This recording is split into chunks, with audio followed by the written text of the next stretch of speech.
The water ran crimson as Willow Ellis wrung out the cloth. Outside the stately manor's windows, an April rain tapped against the glass, providing a quiet rhythm to her movements. Steam rose from the basin at her side, curling through the air like morning mist over the Thames. "Please," came the strained voice from the bed. "No more." Duke Nicholas Langford's face was drawn with pain, his ordinarily commanding presence diminished by the wound that had nearly claimed his life at Sebastopol. The Crimean conflict had sent many of England's finest sons home broken, but few as decorated, or as damaged, as the man before her. "Your Grace," Willow replied, her voice steady despite the fluttering in her chest, "the infection will not yield to pride." The physician was quite clear. 6 weeks had passed since they'd brought him to his family's countryside estate, fevered and delirious. The army doctors had done what they could in the field hospital, extracting the Russian shrapnel from his chest and shoulder, but the journey home had reopened wounds both physical and otherwise. Willow had not intended to become his nurse. As the daughter of the estate's head gardener, she had been helping her father tend the winter dormant gardens when the Duke's carriage had arrived. She had merely been the closest pair of hands when he collapsed upon arrival. What had begun as a temporary arrangement became permanent when she proved more capable than the parade of nervous maids and well-meaning relatives. "At least tell me something," the Duke murmured as she carefully unwound the bandages from his shoulder. "Anything to distract from this infernal pain." Willow considered what might interest a man of his standing, politics, perhaps, or hunting. But those seemed to belong to the life he'd had before, not the broken man before her now. "The first daffodils opened this morning in the south garden," she said instead. "Yellow as butter against the ivy wall. My father says it's early this year, a promising sign." Something in the Duke's face shifted, a shadow of interest passing across his features. "Ellis, your father is William Ellis, isn't he? The one who transformed the East Terraces?" Willow nodded, surprised. "You remember his work?" "I spent my childhood watching him create paradise from nothing but dirt and stone." A weak smile flickered across his face. "I used to hide among the topiary animals when my tutors sought me for lessons." The confession, so boyish, so human, caught her off guard. She had imagined the Duke's childhood as a formal affair of deportment lessons and Latin conjugations, not garden escapades. "He caught you, didn't he?" Willow asked, her hands working methodically to apply the fresh salve. "Never once betrayed me," the Duke replied, wincing as she touched a tender spot. "Said a boy ought to know the land he'll someday steward as intimately as he knows his own name." Willow worked in silence for a moment, contemplating this new understanding of the man whose life had somehow become entangled with her own. Not that their stations would ever truly intersect, she was merely fulfilling a duty, temporarily elevated from her proper place by circumstance. "You have your father's hands," Nicholas observed unexpectedly. "Careful. Precise. Nothing wasted." The compliment warmed her more than it should have. "These hands are better suited to pruning roses than tending wounds, Your Grace." "Nicholas," he corrected, his voice barely audible. "In this room, at least, I'd rather hear my name than my title." She shook her head. "That wouldn't be proper." "Nothing about war is proper, Miss Ellis. I've seen men become animals and animals show more mercy than men." His eyes, the deep blue of twilight, fixed on hers. Propriety seems a foolish concern after that. The raw honesty in his voice made her fingers still against his skin. She had heard whispers of Sebastopol, the brutal siege, the incompetent commanders, the slaughter. Whatever he had witnessed had carved hollows beneath his eyes that had nothing to do with his physical wounds. "Very well. Nicholas," she conceded, the name foreign on her tongue. "But only in this room." As spring deepened outside the manor walls, Willow found herself increasingly torn between her duties in the sickroom and her responsibilities in the garden. Her father needed her help with the spring planting, but the Duke, Nicholas, still required regular attention, even as his body slowly mended. One afternoon in late May, she entered his chamber to find him standing at the window, a dressing gown hanging loosely from his frame. "You shouldn't be up," she admonished, rushing to his side. "I've been watching the gardeners," he said, ignoring her concern. Your father is directing the planting of new rose bushes along the eastern path. She joined him at the window. From this height, the estate's formal garden spread out in geometric precision, her father a tiny figure gesturing to a pair of young apprentices. You miss it, Nicholas observed. Being outside, working with growing things. Willow didn't deny it. The garden doesn't judge. Plants either thrive or they don't, depending on how you care for them. It's honest work. Unlike nursing a difficult patient. A hint of humor touched his lips. I didn't say that, she replied, but couldn't suppress a smile. Take me outside, he said suddenly. Just for an hour. I'm suffocating in these rooms. She should have refused him. The doctor had been clear about rest and limited exertion. But something in his expression, a desperation she recognized from caged wild things, made her relent. 1 hour, she agreed. And you must use the wheelchair. He started to protest but saw the determination in her face. As you command, Nurse Ellis. The garden air was heavy with the scent of freshly turned earth and early blooms. Willow pushed the wheelchair along the gravel paths, careful to avoid the rougher terrain. Nicholas seemed to draw strength from the open sky above, his breathing deepening as they moved farther from the house. Stop here, he requested when they reached a stone bench beneath a flowering cherry tree. Pink petals drifted down around them like snow. Help me sit on the bench. Please. She shouldn't have allowed it, but found herself supporting his weight as he transferred from the chair. His body was warm against hers, no longer burning with fever but still radiating the fragile heat of recovery. Once settled, he closed his eyes and tilted his face toward the dappled sunlight filtering through the branches. I dreamed of this in Crimea, he said quietly. Of England's green. Of home. It kept me sane when men were dying all around me. Willow sat beside him on the bench, maintaining a proper distance. The papers called you a hero. His eyes opened, suddenly cold. The papers know nothing. We were not heroes, Miss Ellis. We were lambs led to slaughter by incompetent shepherds. But you led a charge that should never have been necessary. His hands clenched against his thighs. I watched boys, for that's what they were, despite their uniforms, cut down like wheat. Boys who trusted me to lead them wisely. He turned to her, his expression haunted.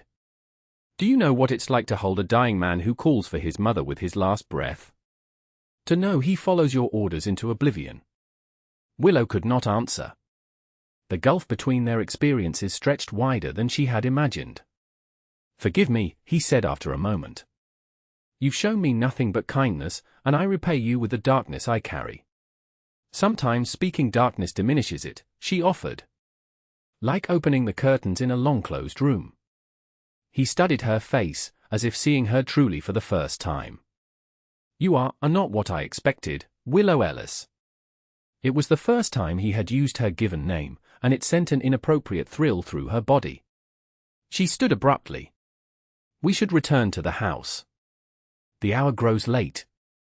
But as she reached for the wheelchair handles, his hand caught hers, a brief, electric touch. Thank you, he said simply. For this reprieve. The garden excursion became a daily ritual, weather permitting. Each day, Nicholas grew stronger, able to walk short distances with the aid of a cane. Willow found herself charting his recovery not by medical metrics but by the increasing distance they covered in the gardens, by the gradual return of color to his face, by the moments when he would forget himself enough to laugh. Spring gave way to the fuller warmth of early summer. The Duchess, Nicholas's mother, returned from her extended stay in London and expressed surprise at her son's progress. I had expected to find you still abed, she remarked during afternoon tea on the terrace, her aristocratic features betraying little emotion. Dr. Peterson's letters prepared us for a much longer convalescence. I've had excellent care, Nicholas replied, his eyes briefly finding Willow, who stood at a discreet distance, ready to attend if needed. The Duchess followed his glance. Yes, the gardener's girl. Most unexpected, but clearly effective. Still, now that I've returned, we should engage a proper nurse.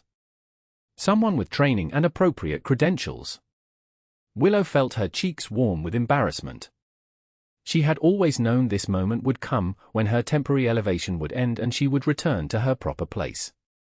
Yet the prospect filled her with an unexpected sorrow. "Miss Ellis has my complete confidence," Nicholas stated firmly.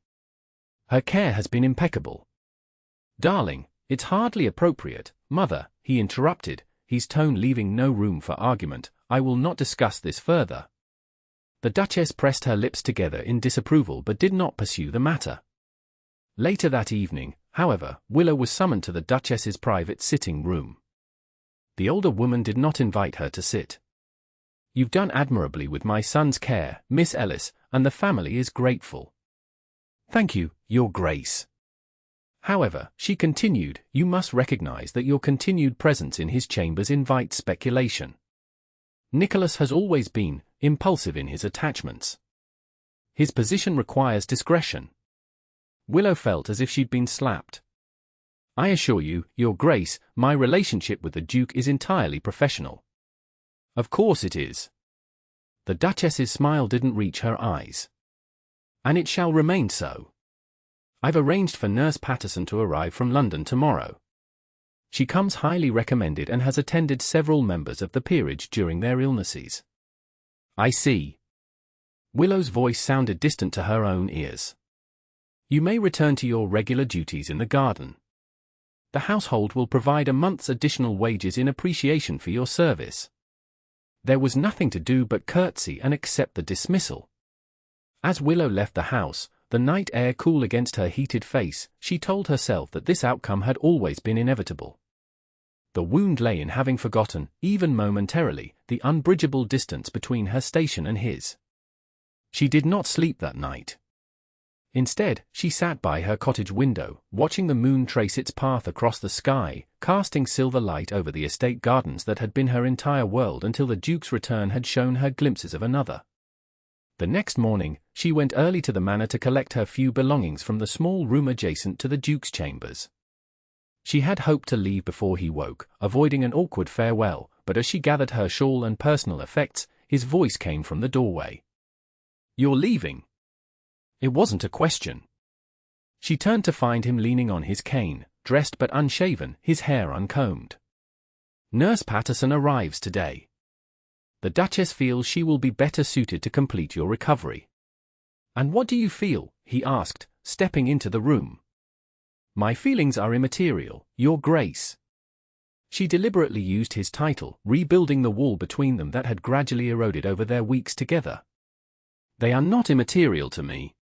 He moved closer, his limp more pronounced without her arm to steady him. "Willow, look at me." She forced herself to meet his gaze, to face the intensity there that had begun to haunt her dreams. "These past weeks," he began, "you've seen me at my weakest. You've heard me cry out in the night. You've cleaned my wounds and listened to confessions I've never shared with another soul." He paused. "And in all that time, you've never once looked at me with pity or disgust." "It was my duty to care for you," she said softly. "Is that all it was?" He was close enough now that she could see the flecks of grey in his blue eyes, smell the sandalwood soap she had selected for his bath. "Just duty." The question hung between them, dangerous in its simplicity. To answer honestly would be to admit to feelings that could never find proper expression. To lie would dishonor them both. "I should go," she said instead, gathering her courage to step past him. His hand caught her wrist, gentle but insistent. "I dreamed of you," he said, his voice low. "In Crimea, before I even knew your face. I dreamed of green eyes and gentle hands. Of someone who would see beyond the uniform and the title to the man beneath." "Nicholas," she whispered, her resolve weakening. "This can't. Last night I wrote to my solicitor," he interrupted. "I'm establishing a trust to expand the estate gardens. A major project requiring a director with vision and expertise." His thumb traced circles against her pulse point. "Your father is the obvious choice, but he'll need an assistant. Someone who understands both the technical aspects of horticulture and the artistic principles of landscape design." She stared at him, uncomprehending. You're offering me employment. I'm offering you a reason to remain at Langford Manor. A legitimate professional position that would put you in the household's upper service tier, with appropriate quarters in the East Wing. Near your chambers, she realized. A faint smile touched his lips. A convenient coincidence. Your mother would never approve. My mother has never approved of anything that brings me genuine happiness. His expression grew serious. I won't pretend this is simple or that society would understand. But I've faced death, Willow, and it's taught me that some risks are worth taking. Before she could respond, footsteps sounded in the hallway, and they separated quickly. A maid appeared at the doorway. Begging your pardon, Your Grace, but Nurse Patterson has arrived. The Duchess requests your presence in the morning room. Nicholas straightened, his aristocratic composure settling over him like a cloak. Inform my mother I'll join her shortly. When the maid had gone, he turned back to Willow. Consider my offer. Please. He reached into his pocket and pressed something into her hand, a small, leather-bound book. In the meantime, I'd appreciate your thoughts on these garden plans. Then he was gone, leaving her standing with the book in her hands and confusion in her heart. Later, alone in her father's cottage, Willow opened the book. It wasn't garden plans at all, but a journal. Nicholas's journal from Crimea. The pages were filled with his distinctive handwriting, sometimes neat, sometimes scrawled in haste or exhaustion. She should have closed it immediately, such private thoughts were not meant for her eyes, but a passage caught her attention, April 3rd, 1855, another sleepless night. The guns never truly cease, even when the firing stops. They echo in a man's bones. I find myself thinking of home, of the gardens at Langford. There was a place behind the stone wall where wild violets grew each spring. No one planted them, they simply appeared, persistent in their beauty despite being unwanted. I wonder if they still bloom there. I wonder if I shall live to see them again. Tears pricked at Willow's eyes. She turned the pages carefully, reading his observations of battle, his grief for fallen comrades, his increasingly disillusioned view of the war's purpose. And throughout, like a thread of light, references to gardens, to growing things, to home. The final entry had been written recently, the ink still looked fresh on the page, I have found my violets, growing where least expected. Against all probability, against convention and reason, I find myself restored not just in body but in spirit. I who had resigned myself to a half-life, a mere continuation of breathing without purpose, have discovered something worth rebuilding for. Someone whose quiet courage shames my despair. The question remains whether she can accept the broken man I have become, whether the distance between our worlds can be bridged by something as fragile and tenacious as love.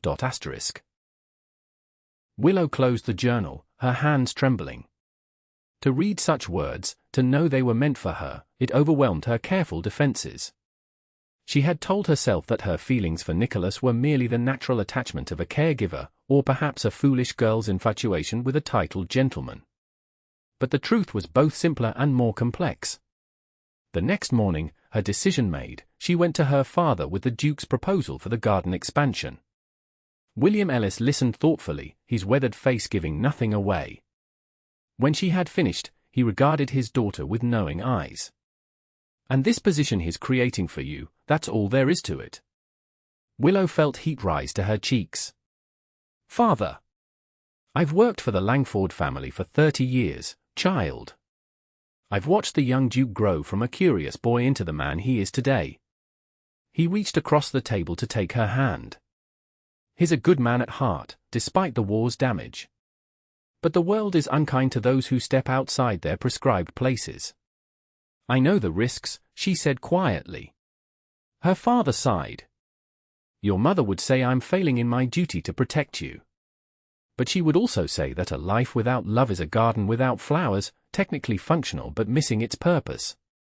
He squeezed her hand. Whatever you decide, you have my support. 2 days later, William Ellis formally accepted the position as director of the Langford Manor garden expansion. His daughter was appointed as his assistant, with residence to be taken up in the manor's east wing once the appropriate quarters were prepared. Nurse Patterson remained in charge of the Duke's medical care, but it was noted that he made remarkable progress once Miss Ellis began bringing daily reports on the garden planning to his study. These consultations often lasted hours, particularly as his strength returned enough for walking tours of the proposed expansion areas. Summer deepened into a glorious August. The Duchess returned to London for the remainder of the season, leaving the manor under the stewardship of her recovering son. Without her watchful presence, the household settled into a more relaxed rhythm. One evening, as twilight softened the garden's edges, Willow sat on a stone bench, sketching plans for a new water feature. She had taken to working outdoors in the last light of day, finding inspiration in the transition from sunlight to dusk. "You've chosen my favorite spot," Nicholas's voice came from behind her.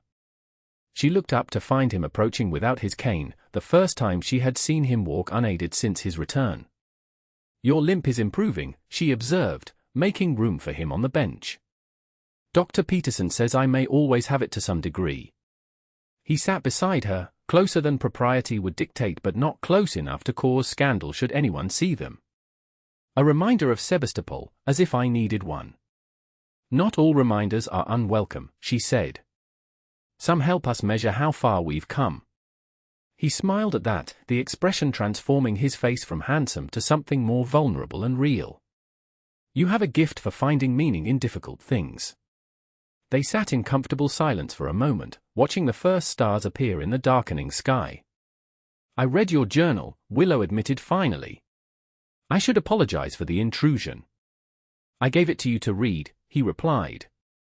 "Though I confess to some anxiety about your reaction." She turned to face him fully. "You've been through horrors I can scarcely imagine. You've seen things that have changed you fundamentally. But Nicholas, the man who wrote those pages, who finds beauty even in desolation, who feels so deeply for those under his care, that man is worth knowing." "Worth?" She hesitated. "Worth loving," he finished, his voice barely audible. Instead of answering, she reached for his hand, twining her fingers with his. It was a simple gesture, yet more intimate than anything that had passed between them during his convalescence. "Society would never accept this," she said. "Even with my new position, I remain William Ellis's daughter, not a suitable match for a duke." "Society," he replied, "did not hold my hand through fever dreams. Society did not listen when I needed to speak of unspeakable things. Society did not show me that life continues, persistently, beautifully, even after devastation." His fingers tightened around hers. "I've paid my debt to society in blood and nightmares, Willow. I will not sacrifice my heart to it as well." A breath of wind stirred the garden, carrying the scent of late roses and early autumn. In that moment, the distance between their worlds seemed to contract, reduced to the warm connection of palm against palm. "What happens now?" she asked. "Now," he said, drawing her gently to her feet, "we create something new. Something that belongs only to us." He led her deeper into the garden, to a secluded corner where a small door was set into the estate's outer wall. A key appeared in his hand. "Where does it lead?" she asked as he unlocked it. "To possibilities," he answered, pushing the door open to reveal a neglected walled garden, overgrown but vibrant with wildflowers and volunteer saplings. "This was my grandmother's private retreat. It's been abandoned since her death 20 years ago." Willow stepped through the doorway, enchanted by the secret space. Moonlight silvered the untamed growth, creating a fairy tale atmosphere of wild beauty. "No one comes here," Nicholas continued, following her inside. "Not even the gardeners. My grandfather couldn't bear to see it changed after she died, and my father honored that wish." Understanding dawned slowly. "A sanctuary," she murmured. "Somewhere we could meet without scrutiny." "For now," he agreed. "Until I can find a more permanent solution to the problem of loving someone society deems inappropriate." The word love hung in the air between them, finally spoken plainly. Willow felt as though she stood on a precipice, the familiar world behind her, an uncertain but exhilarating future ahead. "I am not asking for promises," Nicholas said softly, taking both her hands in his. "Only for time. Time to heal completely. Time to prove that what I feel isn't merely gratitude or the dependency of patient upon caregiver. Time to show you the man I was before the war and the man I hope to become because of you. Willow looked up at him, this complicated man who had entered her life through tragedy and remained through choice. Time, she agreed, and honesty between us. No matter what comes. No matter what comes, he echoed, and sealed the promise with a kiss as gentle as moonlight on water. In the months that followed, the abandoned garden became their private world. By day, they maintained appropriate distances, the Duke and his gardener's daughter, working together on the estate's improvement. By evening, they met in secret, restoring the walled garden and themselves in the process. Nicholas spoke of his childhood, of the weight of expectation that had driven him to military service against his natural inclinations.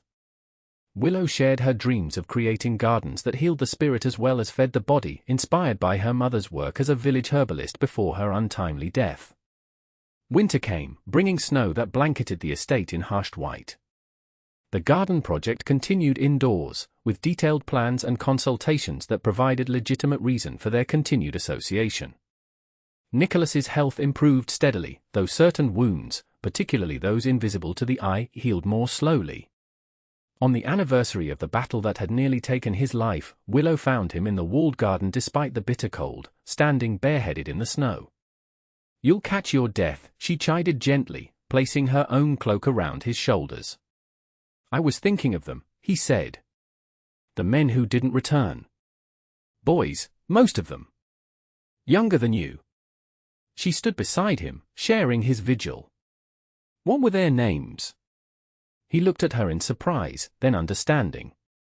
Names were important. Names made the dead real, not just faceless casualties in a distant war. One by one, he recited them, 23 names in all. For each, he shared a brief memory: Thomas Parker's talent for mimicry that kept them laughing during long marches, James Wilson's letters from his sweetheart that he read aloud by firelight, Samuel Green's skill at foraging that often meant the difference between hunger and sustenance. When he finished, tears had frozen on his cheeks, but something in his bearing had changed, a loosening of a burden too long carried alone. "Thank you," he said simply. "For listening. For making them real again." Willow took his cold hands between her warm ones. "They live in you, Nicholas. In your memories. In the man you've become because of knowing them." Later that night, by the fire in his private study, a meeting that skirted the boundaries of propriety but remained technically acceptable due to her new position, he showed her the medal he'd been awarded for valor. It was an ornate thing, heavy with official significance. "I've never worn it," he confessed. "It feels like a mockery of what actually happened that day." "What did happen?" she asked, the question she'd never dared ask before. Nicholas was silent for a long moment, the medal gleaming dully in his palm. "Our commanding officer ordered a frontal assault on a Russian position that was clearly suicide. I refused the order." A bitter smile crossed his face. "Not out of courage, but out of preservation. I could see the slaughter it would become."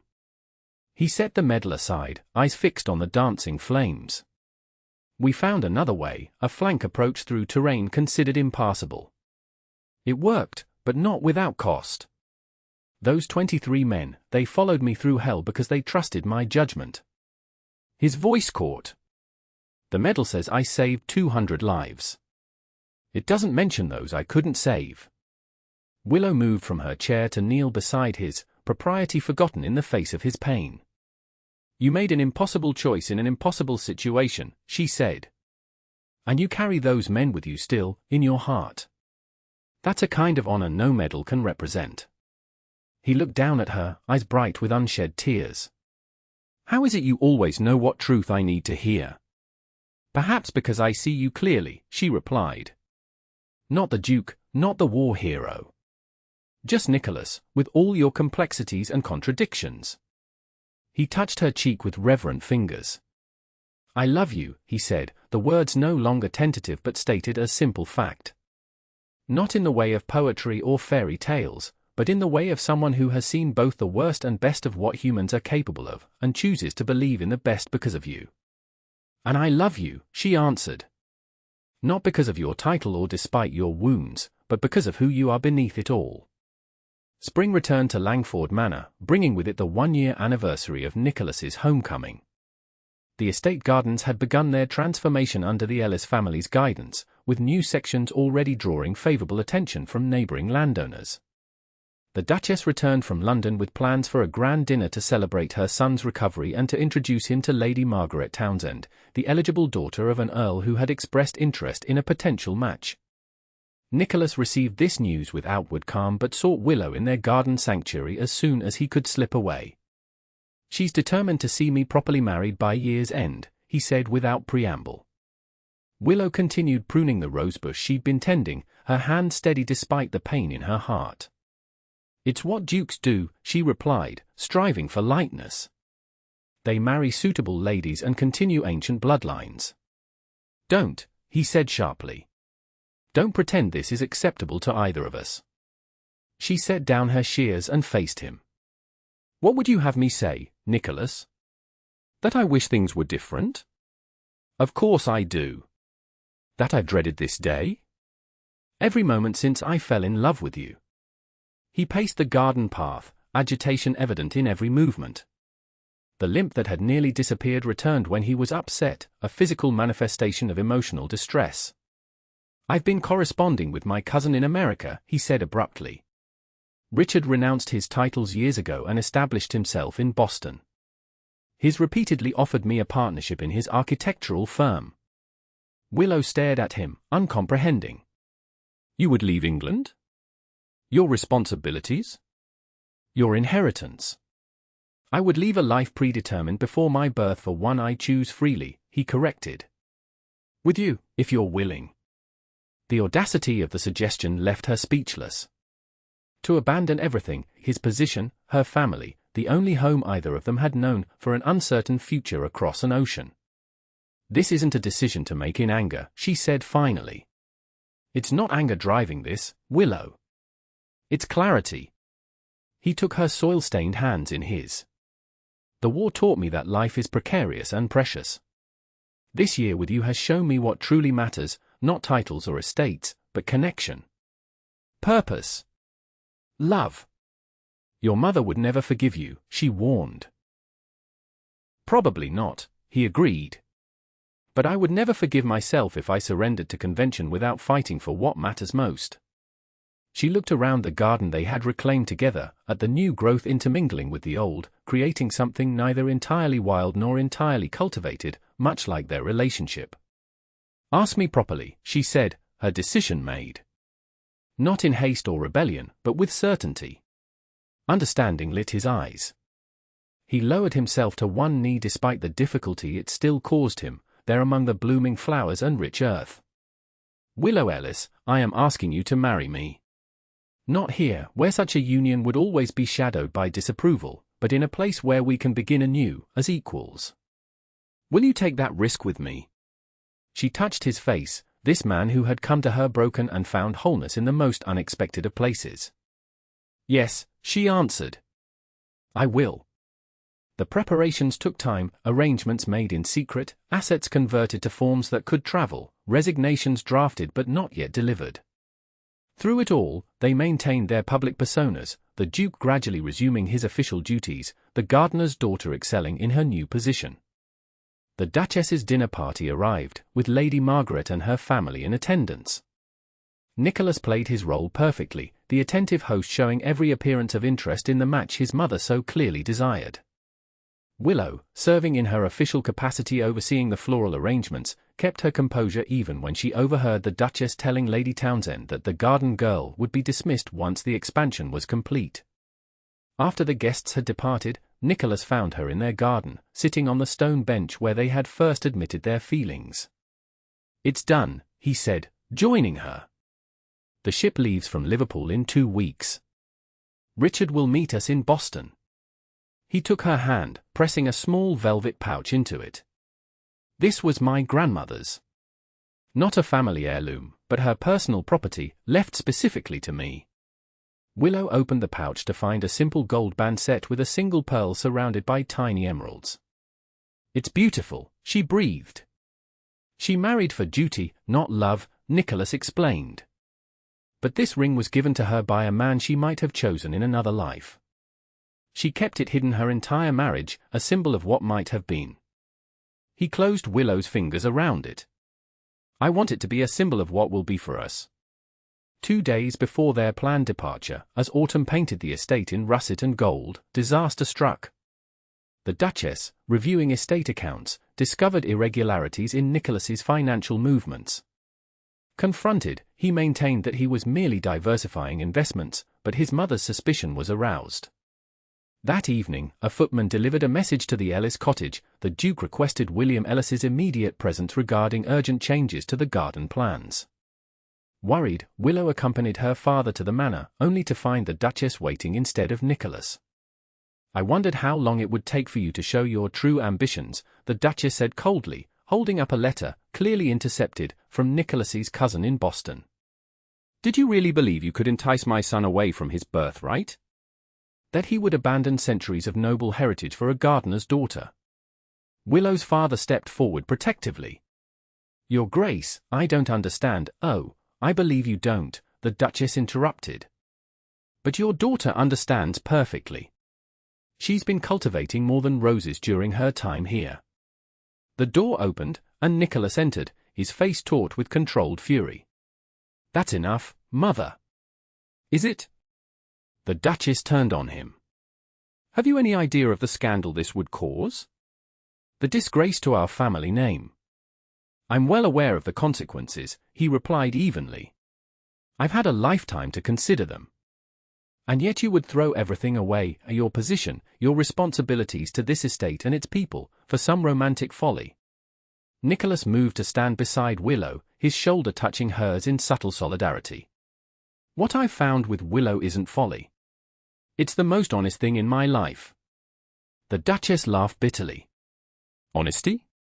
You've been lying to everyone, making secret arrangements to flee like thieves in the night. Because this world you're so desperate to protect gave us no other option, he countered. A world that values bloodlines over character, appearances over substance. William Ellis, who had been watching this exchange in growing understanding, cleared his throat.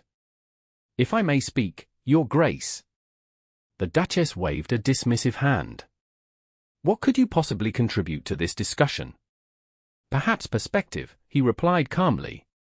I've served Langford Manor for most of my life. I've watched your son grow from a curious boy into a man of principle. The war changed him, we all saw it. But my daughter helped him find his way back to himself. How touching, the Duchess said sarcastically. And I suppose you support this arrangement. I support my daughter's happiness, William answered. And I believe your son deserves the same consideration from his mother. A tense silence filled the room. Finally, the Duchess turned to Nicholas. If you pursue this, you will be cut off. Completely. The entailed properties cannot be taken from you, but everything else, the investments, the London house, your annual allowance, all of it will be redirected to your cousin Henry. Nicholas didn't flinch. I expected nothing less. I knew. She addressed Willow directly for the first time. Do you understand what you're taking him from? The position, the influence, the comfort he's known his entire life. Can you live with that responsibility? Willow met the older woman's gaze steadily. With respect, Your Grace, I'm not taking him from anything. He's choosing a different path, one that allows him to be the man the war helped him discover beneath the title. The Duchess studied her for a long moment. Something shifted in her expression, not acceptance, but perhaps a reluctant recognition. You're more formidable than I gave you credit for, Miss Ellis. Thank you, Willow replied simply. This doesn't change my position, the Duchess continued.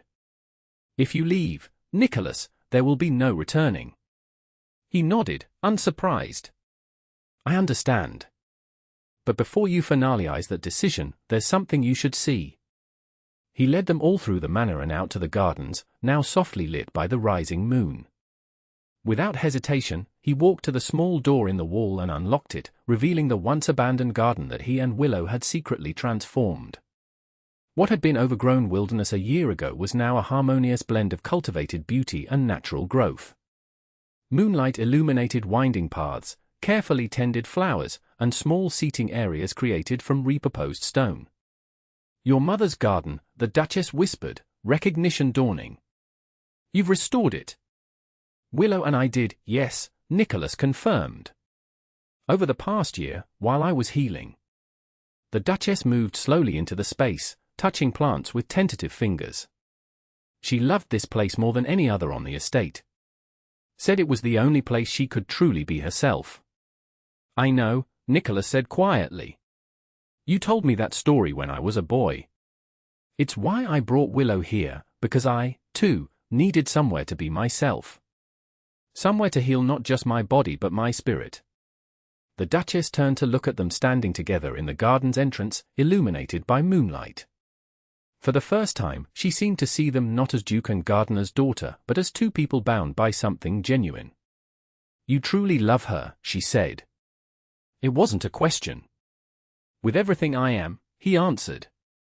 Not the Duke, not the soldier, the man underneath it all that only she seems to see clearly. The Duchess was silent for a long moment, her gaze moving from the garden to her son to Willow and back again. Something in her rigid posture softened almost imperceptibly. "The scandal would be considerable," she said finally. "But perhaps not insurmountable." Nicholas stared at his mother, hardly daring to believe what she might be suggesting. "What are you saying?" "I'm saying," the Duchess replied carefully, "that I have no desire to lose my only son to another continent. That perhaps there are alternatives to such a drastic solution." "Alternatives?" Willow echoed, equally shocked. The Duchess straightened, her practical nature asserting itself. "The Earl of Westmoreland's younger son married his land steward's daughter last spring. There was talk, of course, but it died down when the Duke of Richmond's gambling debts became public knowledge." She brushed invisible dust from her skirt.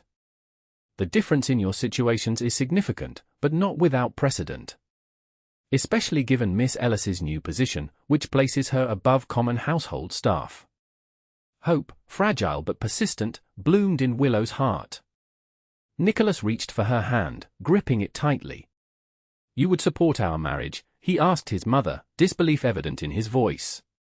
"Support is perhaps too strong a word," the Duchess qualified. "I would not actively oppose it, provided certain conditions are met. Miss Ellis would require extensive training in the social obligations of her new position. The wedding would need to be modest but respectable, perhaps at the estate chapel rather than in London. And most importantly, she fixed them both with a stern gaze, there would be no America.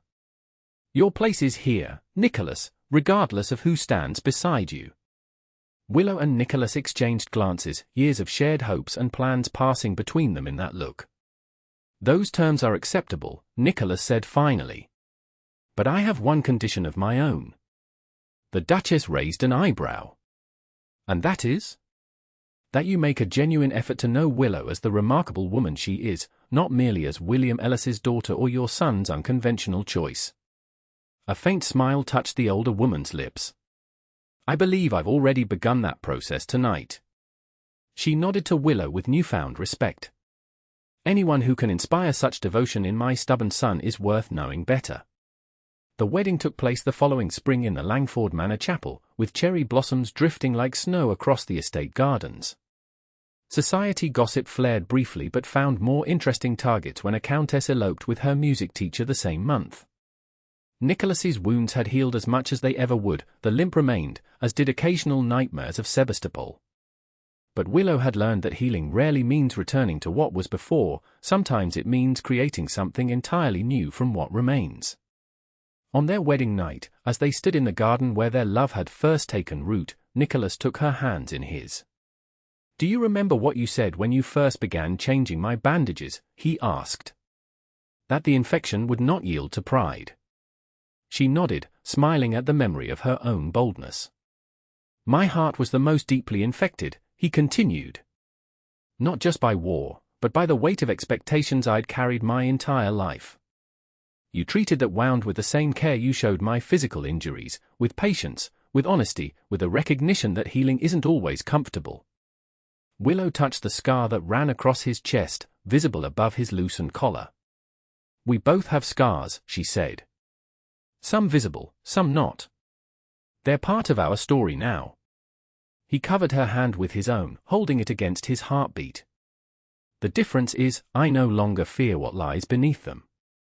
In the garden they had reclaimed together, surrounded by growth that honored both wildness and cultivation, Duke Nicholas Langford kissed his Duchess, not as a nobleman claiming a prize, but as a man embracing his most cherished equal. And in that kiss was the recognition they had both sought, that sometimes the deepest wounds heal only when we find someone willing to see beyond them to the heart's true nature.